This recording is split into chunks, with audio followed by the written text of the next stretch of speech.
the tongue, like this.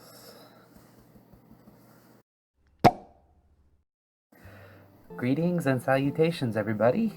It is me. I'm back. I was sick for almost 2 weeks, but I'm completely back and 100% health again. Yay! And it's fall time, so I decided to break out a little bit of fashion. Kind of looks like a necktie from here. Well, no matter. It's a gentle fur thing, you wouldn't understand. Anyway, it's good to be back. It's good to be talking to you all again. I missed all of you. I miss sitting down and just having a conversation like we always do. And what a pleasure it is to get to do that again.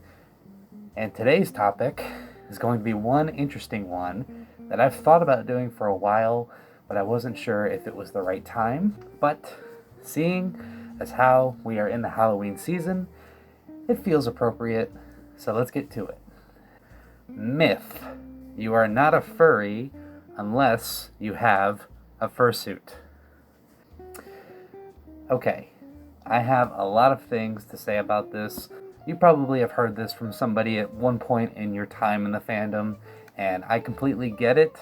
I've heard it too, and even to people who are new to the fandom, they probably hear this at least one time, especially at the beginning of their time. This is completely not true.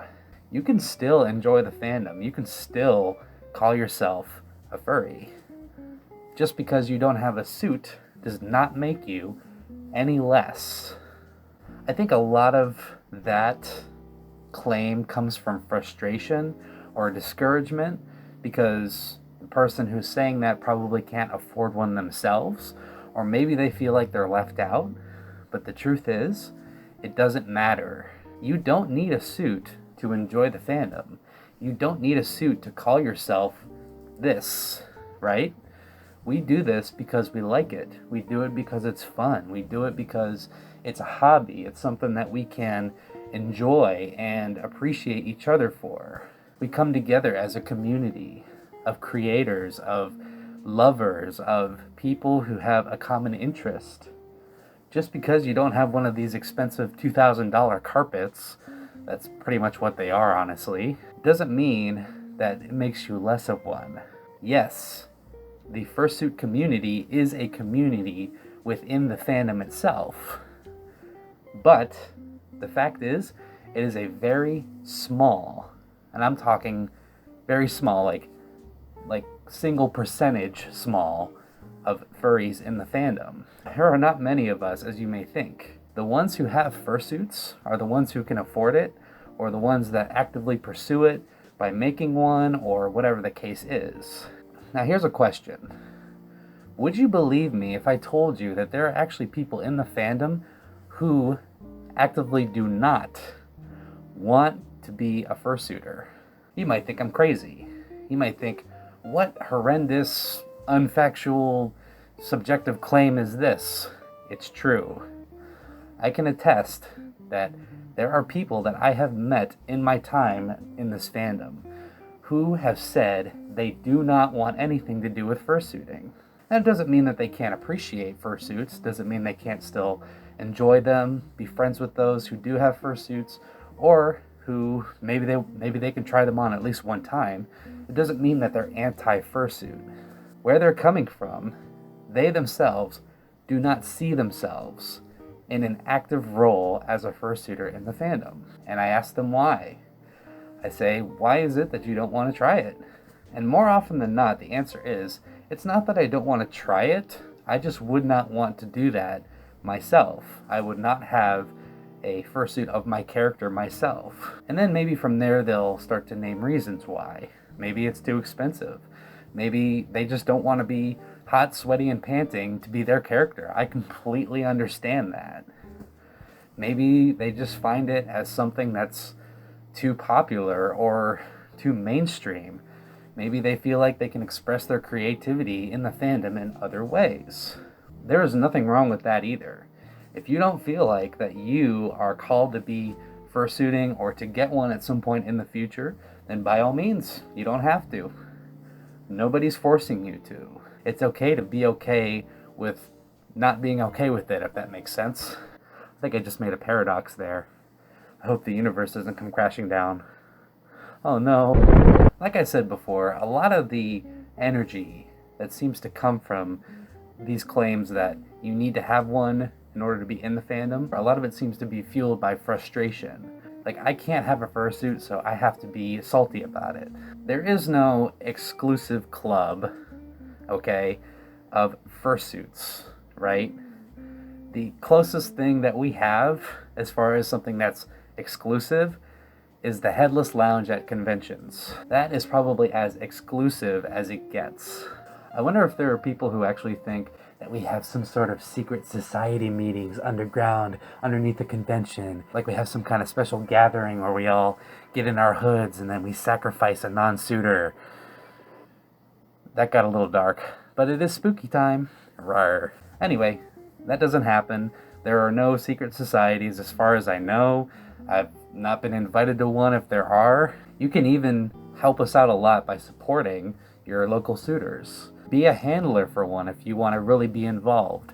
Maybe you can ask questions and learn all you can about suitors by asking us. Say, hey, what is this all about? What is fursuiting all about that is so wonderful? How did you get into it?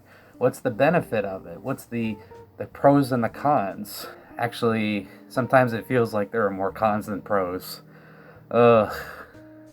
This is not to be taken lightly, my friends. So if you want a suit, if you want to be a suitor sometime, then ask questions, do research. Maybe you have a friend, or you can make a friend who has a suit, and you can ask them, hey, can I wear this and see what it's all about? Can I try this out? You might try one on and then think, you know what, this really isn't for me. Or you might try one on and say, oh my gosh, it's so hot in here. I don't even know what all the hype was about. I'm going to quote Uncle Ben here. With great power comes great responsibility. This takes a lot of maintenance to keep up. I have to brush this probably once a day.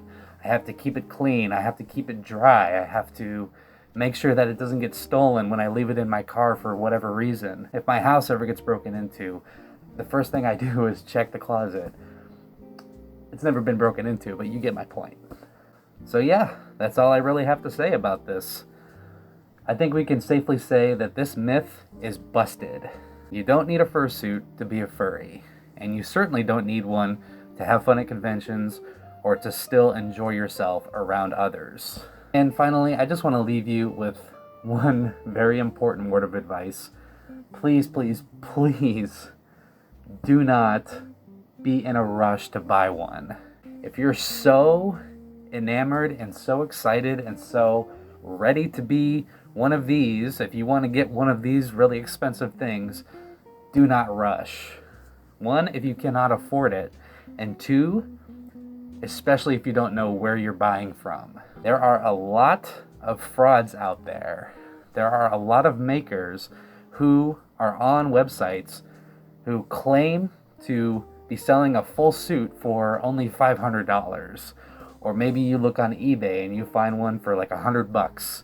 Too good to be true. Probably is too good to be true. Make sure you can afford it. Make sure you know who you're buying from. They have a good track record. And make sure it is a website that is trustworthy. They have good recommendations. And they can make exactly what you're looking for. That's a whole other topic for another video. We won't go too far into it, but just I'm asking, please, please be smart in your shopping. And do not buy something that you cannot afford. It will really save you in the long run. And that's my 2 cents. That's all I have to say about that. Next week also marks a very important day in this particular floof's furry lifetime. I missed you all, I love you all, and I will be seeing you in the comments. Bye!